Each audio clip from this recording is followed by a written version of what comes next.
શહેરમાં આવેલ બીઆરસી ભવન દ્વારા આજરોજ જુગતરામ પે સેન્ટર 2 ખાતે બાળ વિજ્ઞાન પ્રદર્શન ખુલ્લું મૂકવામાં આવ્યું હતું। આ બાળ વિજ્ઞાન પ્રદર્શન તારીખ 21 અને 22 આમ 2 દિવસ ખુલ્લું મૂકવામાં આવ્યું।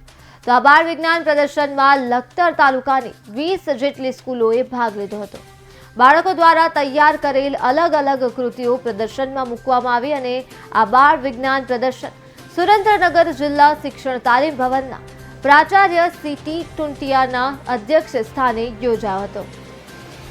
तो शिक्षण तालीम भवनना प्राचार्य सीटी टुंडियाना अध्यक्ष स्थाने योजायो अने आ बाळ विज्ञान प्रदर्शन में सर्व शिक्षण अभियान कचेरी सुरेन्द्रनगरना दिनेशभाई सोलंकी सहितना शिक्षको आचार्य તેમજ સ્કૂલના બાળકો અને શિક્ષકો મોટી સંખ્યામાં ઉપસ્થિત રહ્યા હતા। તેમજ આ બાળ વિજ્ઞાન પ્રદર્શનમાં બાળકો દ્વારા મૂકવામાં આવેલી કૃતિઓ પણ નિહાળી હતી। આ તમામ કાર્યક્રમનું સંચાલન રણછોડભાઈ દ્વારા કરવામાં આવ્યું હતું।